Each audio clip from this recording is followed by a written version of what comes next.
Dan saya udah ingatkan kepada seluruh keluarga daripada Pak Roy Suryo, anak-anak mereka ini, supaya ingatkan bapakmu.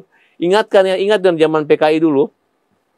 Yang salah bapak neneknya, tapi yang disalahkan sama cucu-cucunya. Ya. Bagaimana jika nanti orang tua kalian misalnya dihukum gara-gara menghina presiden, menghina Pak Jokowi dan tidak benar?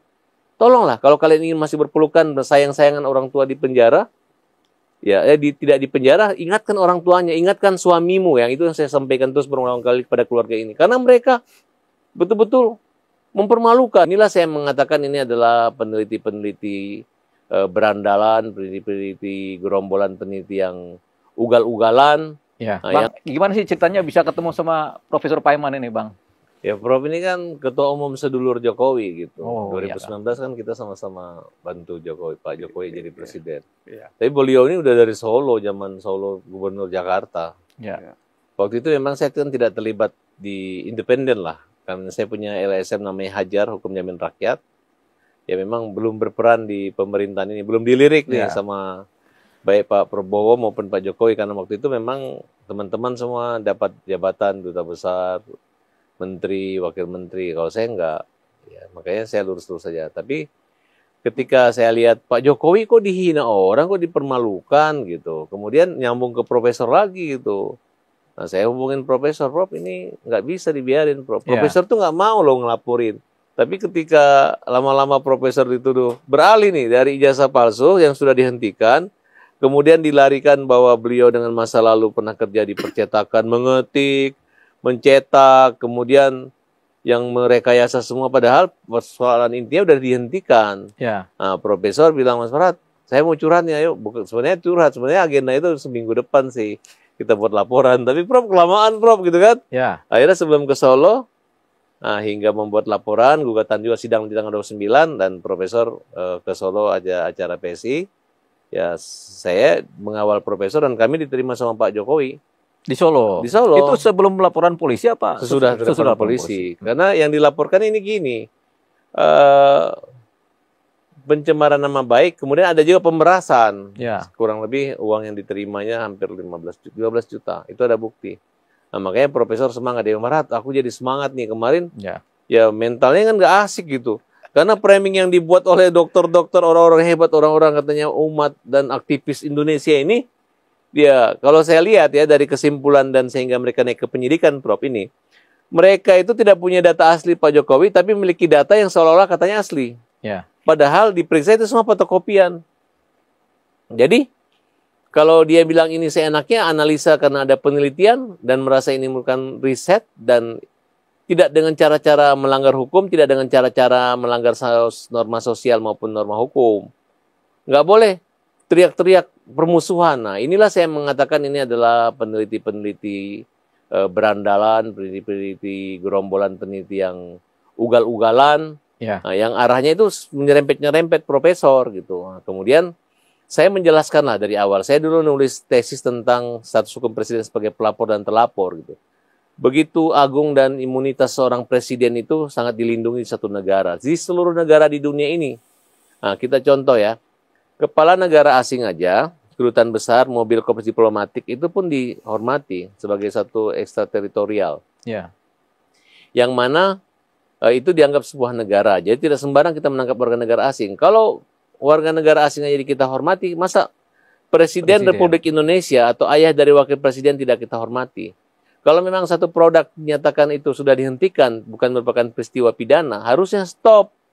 Nah, ini dia menghina di mana lembaga kepresidenan yang masih melekat. Walaupun seorang presiden itu sudah pensiun, tapi dijaga sampai mati. Makam kuburan presiden pun dijaga oleh militer. Nah, itulah kira-kira. Itu mereka tidak miliki itu. Ketika saya tanya sama ahli tata negara yang ada di situ, kelompok sebelah, kamu kan mengerti. Misalnya si Bang R lah. Anda kan tahu bagaimana status presiden. Kenapa dibiarkan? Kami hanya ingin Pak Jokowi malu, punya ijazah palsu, mengaku minta maaf, sudah selesai. Loh, maksudmu apa? Emang kamu hukum? Ya. Ini kan negara hukum, tidak boleh. Ya, inilah makanya Pak Jokowi serius melaporkan mereka sebagai orang yang, satu, mencemarkan nama baik, memfitnah, ujaran kebencian, kemudian merubah data, mentransmisi, menyebarkan, kemudian ya membuat satu produk yang seolah-olah seluruh masyarakat Indonesia akan ditipu dan bahwa Pak Presiden yang sudah berhasil selama 10 tahun membangun Indonesia, menyatukan dari Sabang sampai Merauke jalan tol, baik tol darat maupun tol laut, yang membawa negara kita menjadi negara yang disegani, negara yang praktis, tidak berbelit-belit, simpel dengan segala kesederhanaan, itu dibuat seolah kuno, dibuat seolah deso gitu. Nah, tapi Pak Jokowi santai gitu. Bahkan mereka membuat gambaran bahwa ini adalah satu persaingan politik antara Pak Presiden Prabowo yang ingin menjatuhkan Gibran. Padahal tidak, seolah seperti itu. Tapi yang saya lihat kenyataannya, Bapak Presiden Republik Indonesia, Pak Prabowo, masih sangat menghormati, bahkan sowan Kulinuun ke Solo untuk bertemu. Begitu dia menghormati dan tahu balas budi jasa. Hampir semua presiden sekarang mantan-mantan saling menjaga rasa Asia. Ya saling menjaga. Ini tidak dimiliki mereka. Nah, makanya saya juga penasaran ya, karena Pak Profesor ini saya anggap bukan orang dekat. Nah, boleh saya katakan beliau ini adalah gurunya Pak Jokowi, karena beliau juga, saya melihat sendiri begitu Pak Jokowi menghormati beliau, ya, menghormati nih. Ya mungkin saya nggak boleh saya cerita bagaimana tapi harusnya kan dimarah-marahin karena bekas anak buahnya, tapi tidak. Jadi saya juga dihormati sama beliau, bilang, Farhad, saya melihat omongan kamu, saya putar berulang kali, tepat sasaran gitu, komprehensif dan bagus gitu. Dan saya merasa apa sih orang mempermalukan? Bagaimana? Emang saya orang nggak waras, nggak sarjana ngaku sarjana. Saya memimpin kota Solo, memimpin Jakarta, memimpin Presiden Republik Indonesia, ini kelemahannya di mana gitu? Kenapa harus dipermalukan begini ya? Makanya saya katakan, tenang Pak Presiden, mereka itu bukan orang-orang pintar, tapi orang-orang yang nekat. Dan saya udah ingatkan kepada seluruh keluarga daripada Pak Roy Suryo, anak-anak mereka ini, supaya ingatkan bapakmu. Ingatkan ya, ingat dari zaman PKI dulu. Yang salah bapak neneknya, tapi yang disalahkan sama cucu-cucunya. Ya. Bagaimana jika nanti orang tua kalian misalnya dihukum gara-gara menghina presiden, menghina Pak Jokowi dan tidak benar? Tolonglah, kalau kalian ingin masih berpelukan dan sayang-sayangan orang tua di penjara, tidak di penjara, ingatkan orang tuanya, ingatkan suamimu. Yang itu yang saya sampaikan terus berulang kali kepada keluarga ini. Karena mereka betul-betul mempermalukan. Pak Jokowi ke sana ngasih ijazah, katanya memang harus fotokopi ya, nanti sekarang kan sudah disita aslinya disita. Dan saya juga udah melihat langsung ijazahnya Pak Jokowi, Pak Profesor sudah melihat langsung. Nah, jadi apalagi yang diragukan? Nah, oleh karena itu saya ngelihat dulu, jangan-jangan Profesor ini minta spesial penanganan di Polda dengan biasa aja, kita seperti rakyat biasa, padahal beliau wakil menteri, punya pengaruh yang sangat besar, berat. Hampir semua polisi muridnya beliau loh, yang ngambil kuliah S1, S2 di Mustopo, ya kan, Prof? Iya. Jadi Profesor Paiman ngajar di Mustopo nih. Iya, guru besar di situ, besar, kemudian mantan rektor. Ya. Nah, disitulah saya ngelihat ternyata Pak Jokowi ini punya kesamaan dengan mantan-mantan pejabat yang dipilih. Berarti rendah hati, tidak sombong, kemudian bersama kedudukan depan hukum dan pemerintah. Itu yang dialami. Saya juga kaget bisa diterima. Saya pikir hanya profesor yang diterima. Ternyata saya diterima bertiga dan Bang Rabisar ya. Saya merasa juga seperti kayak pengacara Pak Jokowi loh. Ya. Kenapa? Karena kuncinya di sini. Kalau beliau hanya diam-diam, itu orang berpikir Pak Jokowi itu punya ijazah dibikin sama profesor, diketik sama profesor, dicetak sama profesor. Itu kan sangat isu murahan yang menurut saya orang-orang seperti ini harus dihukum seberat-beratnya, segera ditangkap, nggak usah. Saya rasa polisi juga terlalu banyak juga merisau banyak saksi, sudah cepat aja, yang simpel aja gitu aja. Pasti nanti hakim yakin bahwa orang-orang ini adalah pelaku yang harus dipidana. Demikian. Sudah, Bang Farhad. Panjang. Iya. Tapi kalau ini kan narasi panjang banget. Enggak apa-apa, ini bagus nih Bang Farhad. Cuman pertanyaannya tuh kembali, ini yang dilaporkan siapa sih, Bang Farhad? Yang dilaporkan itu Roy Suryo. Roy Suryo. Kemudian Desmond Sianipa. Itu juga udah kayak orang stres tuh. Teriak-teriak sampai mobil-mobil SMK suka teriak-teriak aneh gitu. Dua nih yang dilaporkan nih. Bambang Bitor. Bambang. Supriyadi, ada nama Bambang dengan Hermanto. Bitor ya, dengan Hermanto. 4 nih yang dilaporkan. Jadi ada 4 subjek hukum yang dilaporkan ya. Iya. Bitor, Rismond, Rosuryo. Untuk lengkapnya itu saya mau ngomong nih, karena yang lebih menguasai. Kenapa ngelapor, kenapa ada yang pemerasannya, ada yang sepertinya profesor. Profesor ya nanti sebentar lagi. Yang penting kan sudah dilaporkan dan tadi sudah dipanggil BAP ya, Profesor ya. 2 kali udah. 2 kali ya sudah ya. Jadi ada pendalaman materi kan terhadap laporannya. Terus Profesor ini kita pengen tahu juga, ini kan tadi Bang Farhad sudah bilang ada hubungan dekat antara Profesor Paiman ini dengan Pak Jokowi. Bisa nggak cerita sedikit sejarahnya tuh, Prof? Sampai dekat gitu hubungannya tuh, kan ada hubungan guru dan murid kelihatannya nih ya. Silakan, Prof. Ya, jadi dulu kami itu kenal tahun 2005. 2005 ya. Ya, waktu beliau masih jadi wali kota Solo yang periode pertama. Kami acara yaitu HKSN di Manahan, Solo. Nah, kami panitia sesi acara waktu itu. Ya. Kemudian kami di jamu makan malam tuh. Nah, terus kami 2005 itu juga. Ya, 2005 kenal lah. Kemudian setelah kenal, beberapa tahun kemudian, tahun tepatnya 2007 lah, saya undang seminar di kampus-kampus, ya kan, kampus saya. Alhamdulillah, saya terkesan saat itu Pak Jokowi itu dikasih honor itu nggak mau, itu makanya kami terkesan gitu. Kemudian juga ya pokoknya beliau itu saya melihat orangnya baik, kemudian juga menghormati ya. Kami ini kan orang kampung yang tidak punya kewibawaan ya kan. Kami hanya dosen biasa saat itu kan. Nah setelah itu, nah kami juga saat itu kita menggelar 2010 itu menggelar yaitu Kongres APLI, Asosiasi Pedagang Kaki Lima. Nah, di sana kemudian kita bisik-bisik sama Pak Jokowi gitu. Saat itu saya pembina lah ya, terus bisik-bisik, Pak, nanti kita bawa ke Jakarta pilkada dengan independen gitu. Nah, setelah itu sudah Gubernur Jakarta nih ya calon ya. Jakarta. Nah setelah itu ternyata beliau diusung lah dari PDI dan Gerindra. Nah, disitulah saya tidak tahu proses arbitrasi mereka, nggak tahu karena saat itu kan diusung dengan PDI, berarti PDI termasuk Mas Pras. Kalau Mas Pras itu setahu saya saat itu yang hubungan dari Solo itu yang kaitan dengan itu Mas Isnaini, kemudian Mas David, kemudian Mas Anggit gitu ya. Jadi saya nggak tahu. Nah saya saat di Jakarta itu setelah beliau jadi calon, saya baru mendukung beliau gitu melalui relawan seluruh Jokowi, dan saya saat itu jadi sekjen Rumah Koalisi Indonesia Hebat. Itu dari perkenalan beliau. Nah jadi intinya kami itu memang mengagumi beliau karena beliau juga kalau di mobil itu kan ada bawa isi sembako dan sebagainya. Kalau ada jalan-jalan, ada orang miskin, kemudian diberi gitu. Itu sejarah hubungan saya dengan Pak Jokowi. Dan sering juga waktu mau pilkada itu saya bawa ke beberapa kampus, ya kan, beberapa kampus untuk sosialisasi. Nah kebetulan saat itu saya kenal baik dengan Pak Wakil Gubernur, Pak Jenderal Prianto. Nah, beliau saya kenalin, pertemuan pertama itu di Hotel Alila Pecenongan. Nah, itu hanya berempat tuh. Saya, Pak Prianto, Pak Jokowi, sama Mas Anggit. Tahun berapa itu, Prof? 2012 awal. 2012 ya. Nah, awal. Jadi udah 7 tahun kenal nih, 2012 ya. Iya, sudah kenal. Tuh. Ya, jadi berlanjut sampai sekarang. Ya, terus 2012, 2014, 2019 kami mendukung beliau.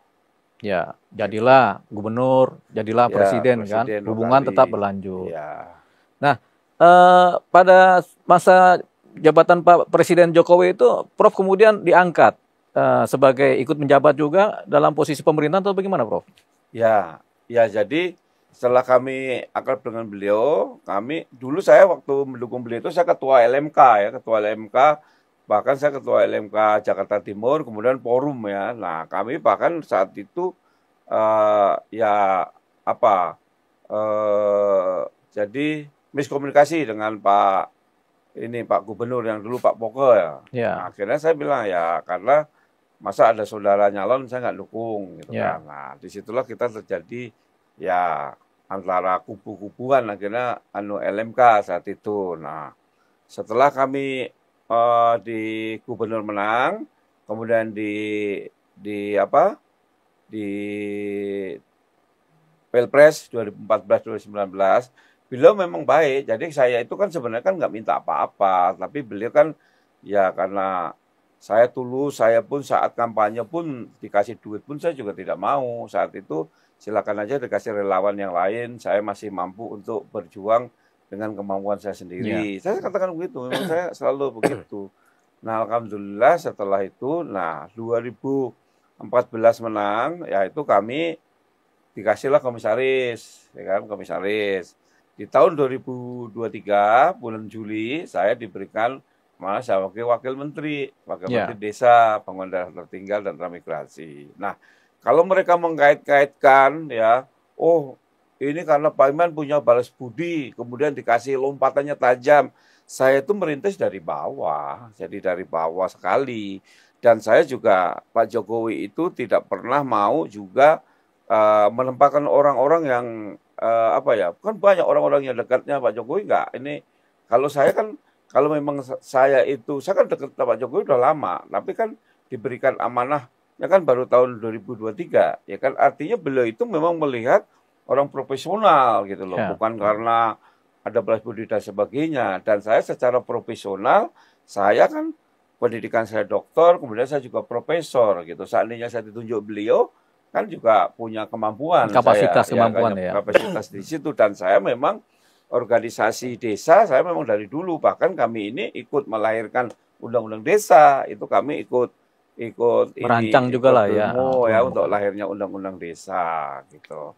Nah, kemudian dengan kedekatan kami itu, ya kami bukan memanfaatkan, karena memang kami juga nggak pernah minta-minta. Teman Pak Jokowi, alhamdulillah kami diberi kepercayaan, saya beri wamen 1,5 tahun, ya. Jadi kalau saya sampaikan dengan kaitan-kaitan yang sekarang ini, kan di situ ada video lompatannya karena ada balas budi, nggak ada. Jadi mengenai tuduhan ijazah Pak Jokowi, ya itu jauh ya, nggak masuk akal gitu. Nggak masuk akalnya apa? Pak Jokowi 2024 itu sudah untuk persyaratan yaitu wali kota Solo, kemudian kepilih 2004 ya, 2005 kepilih. Padahal profesor baru kenal 2005. 2005 ya, kemudian DKI 2012, kemudian juga 2014, 2019. Semua sudah diverifikasi oleh KPUD, oleh KPU, ya kan, valid. Kemudian juga lembaga yang punya otoritas mengeluarkan ijazah sudah mengatakan Jokowi kuliah, Jokowi lulus, ini ijazahnya UGM, ya kan. Kemudian teman-teman seangkatannya juga, kemudian juga Baris Krim Polri juga mengatakan. Nah, kalau sekarang dikaitkan yang mencetak Prof. Iman itu benar-benar nggak masuk logika lah. Ya, sebentar Prof. Ini kan Profesor akhirnya melaporkan yang namanya Bitor, Roy Suryo, kemudian Rismon, dan satu lagi Hermanto, dengan alasan mereka mencoba memfitnah Profesor karena mereka bilang Profesor ini yang mencetak ijazah Jokowi. Di mana tuh mereka fitnahnya tuh? Di Pramuka. Nah itu kan yang beredar begitu kan? Ya, jadi kami terpaksa, apa yang disampaikan oleh abang saya tadi, Pak Dr. Pak Lapas tadi, saya itu sebenarnya nggak mau melaporkan. Dan selama ini saya memang tidak mau bermusuhan dengan siapapun. Tetapi karena beliau berulang-ulang mereka terus, ini jadi yang kami laporkan adalah tuduhannya adalah penyebaran berita bohong, kemudian pencemaran nama baik dan pemerasan, ujaran kebencian juga. Nah, Roy Suryo, kemudian Hermanto, kemudian Rismon itu yaitu pasal penyebaran informasi bohong, ya kan, kemudian pencemaran nama baik, kemudian ujaran kebencian. Sedangkan Pak Bitor ditambah satu pasal 368 tentang pemerasan. Nah, ada pemerasannya itu? Iya, ada pemerasan. Bentar, ini semua delik aduan ya Bang Farad ya? Ya, ada delik umumnya ada. Ada, yang umum yang mana Bang? Yang ujaran kebenciannya. Ujaran kebencian. Kalau delik aduannya 311-315-nya dengan pasal 2745 ayat 1. Pemerasan juga kan delik umum juga sebenarnya. Nah ini kan ada 3 yang dilaporkan karena posisinya ujaran kebencian, berita bohong, sama pencemaran nama baik kan. Nah 1 ini khusus yang Bitor dilaporkan karena pemerasan. Nah boleh cerita itu kenapa Profesor melaporkan dia karena pemerasan, Prof? Jadi melalui sahabat saya, Ian Iskandar, itu temannya Pak Bitor. Benar saya, Bitor ingin minta maaf, pengen ketemu. Ya sudah, saya fasilitasilah makan siang di Plaza Senayan, nah kan? Dah di situ, kemudian, tapi sebelumnya di WA itu beliau, Bro Ian, tolong sampaikan ke Bro Paiman, saya minta dibantu 20 juta gitu. Ya. Ada WA-nya, dan itu nggak apa-apa. Saya juga setelah ketemu itu udah. Nah, kemudian kan saya kasih 15 juta. Ya. Nah, dia bilang waktu itu kurang. Kita ada rekamannya semua kok. Ya, itu kan dia minta bantuan, Prof. Iya, minta bantuan, tetapi tapinya ya. Tapi anehnya dia itu, bantuan itu kan mau buat acara, tapi ternyata nggak ada acara. Tapi intinya saya menyampaikan bahwa ini pemerasan, karena setelah saya berikan 15, dia bilang kurang. Nah, begitu bilang kurang, saya bilang, berarti ini pemerasan dong. Saya bilang gitu. Nah, akhirnya sehari pertemuan, ya, dia memiralkan video yang lebih dahsyat lagi. Padahal di situ, melalui teman saya, di situ kan kita ada Bang Luhut Sitompul, ada Saripudin Pane, ada Ian Iskandar, kemudian ada Bitor, sama ada anaknya. Nah, dia sudah jadi di situ. Saya tidak akan tampil-tampil lagi di media, gitu. Nah, tetapi rupanya di hari tanggal 9, karena pertemuannya tanggal 8 ya, dia malah bilang bahwa 1000% Prof Paiman yang mencetak ijazah Jokowi. Maka segera dicari, tangkap Paiman dan adili Jokowi, gitu kan? Dan Prof Paiman itu ijazahnya palsu, profesornya palsu. Nah, disitulah saya jadi nggak tahan. Saya akhirnya diskusi sama Pak Farhad, akhirnya ya sudah kita laporkan aja. Ini orang nggak beres ini, gitu. Orang udah katanya baik-baik, kita udah tos-tosan, kita udah ini kok malah bikin bukan lagi menuduh ijazah Jokowi lagi, malah menuduh ijazah saya, profesor saya. Nah, ini saya merasa harga diri saya diinjak-injak. Maka saya melaporkan. Jadi sebenarnya latar belakang saya melaporkan itu di samping udah keterlaluan, bahwa relawan saudara Jokowi seluruh Indonesia itu bergejolak ya, pengen turun ke jalan. Nah, sudah Bandung, kemudian Sumatera Utara, nah di Jakarta demo lah. Nah, demo akhirnya kami merasa, waduh, nanti kalau saya nggak cepat-cepat ambil langkah hukum, ini nanti mengganggu keamanan dan ketertiban. Nah, akhirnya saya ya sudah beranikan. Akhirnya malam-malam, saya rencananya hari Senin, tetapi malam-malam hari Jumat, sudah ke Sabtu, akhirnya laporkan sampai jam 2 pagi baru selesai. Bikin laporan. Nah, kita mundur sedikit, Prof. Ini bagaimana sih kenal dengan Pak Bitor ini, Prof? Nggak kenal. Nggak kenal? Dari awal nggak kenal atau bagaimana? Nggak kenal. Atau dia pernah punya jabatan apa gitu? Nggak kenal. Terus bagaimana hubungan perkenalan Profesor dengan Bitor ini? Ya saat minta maaf aja. Oh iya, berarti sama sekali nggak kenal ini. Nggak kenal, sama sekali nggak kenal. Nah, jadi atas inisiatif Pak Ian Iskandar, telepon saya, Bitor mau ketemu Prof, mau minta maaf. Padahal nggak kenal ini kan? Nggak kenal, memang saya nggak kenal. Nah, di situ aja kenalnya saat minta maaf saja. Iya. Bagaimana orang yang nggak kenal sama sekali tiba-tiba bercerita tentang sesuatu seolah-olah dia kenal kan? Itu unsurnya masuk itu di situ tuh. Iya. Gitu, Prof ya. Nah, kemudian ini kan sudah laporan, terus hari ini juga sudah di BAP Profesor ya.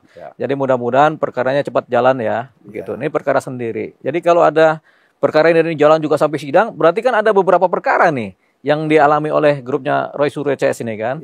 Pertama laporan Pak Jokowi, kedua laporan Pradi Bersatu, ketiga laporan ini. Itu hukumannya bisa kumulatif tuh. Habis ini putus, ini belum putus. Dari lawan-relawan. Itu banyak gitu kan. Begitu kan Bang Farhad? Iya, jadi 4 laporan ini kan cukup capek juga nih Roy Suryo. Tapi Pak Bitor ini ada mau minta maaf nggak sama Profesor ini setelah tahu dilaporkan ini? Atau Pak Roy Suryo ini? Dia minta maaf melalui lawyernya, tapi yang penting jangan di-expose minta maafnya. Tapi kan waktu minta maaf pertama aja udah di video direkam aja mereka masih bandel gitu kan. Jadi itu kalaupun minta maaf begitu caranya berarti kita anggap tidak serius. Hanya takut dihukum kan gitu kan. Tapi kalau saya tanya sama Prof bilang udahlah, udah dikasih uang segala macam, terus sudah mempermalukan, ya udah lanjut aja terus. Ya, berarti jadi satu perkara ya, satu laporan polisi ya.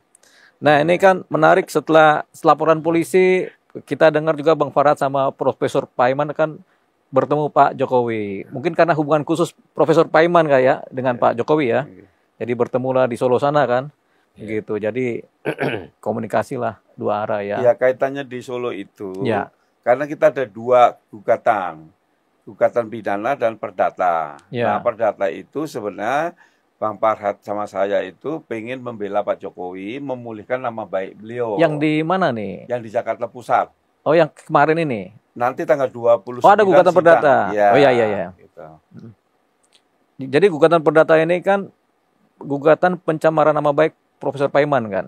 Iya, Pak Jokowi juga. Pak Jokowi juga. Perbuatan jadi melawan hukum. Perbuatan melawan hukum PMH ya. Ya. Di mana permintaan ganti rugi ya. Ya, sebenarnya bukan masalah ganti rugi, Bang. Jadi masalahnya orang-orang ini awal-awal kan menuju ijazah Pak Jokowi palsu. Ya. Kemudian laporan dia di Barreskrim kan sudah diberhentikan, SP3. Tapi mereka masih ngeyel, masih ngotot, bahkan mencari perkara baru menuduh saya yang mencetak ijazah Pak Jokowi. Ya kan? Maka perdata ini kami ingin mereka ditetapkan bersalah dan juga kita minta dipulihkan nama baik Pak Jokowi dan saya. Karena terus terang dengan isu ini kredibilitas, nama baik ya kami ini terganggu gitu. Bahkan kami ini kan sebagai pendidik ya, sebagai pendidik seolah-olah kami ini moralnya buruk sekali gitu sampai memasukkan ijazah dan sebagainya gitu. Sedangkan kami ini orang pendidik itu menjaga betul gitu ya. Dari karya-karya ilmiah aja kita itu supaya bisa profesor aja itu betul-betul karya-karya kita supaya kita bisa lolos sebagai guru besar gitu. Tapi dengan kaitannya ijazah Jokowi kok merembet kemana-mana. Makanya kami di samping menggugat pidana, kami juga menggugat perdata.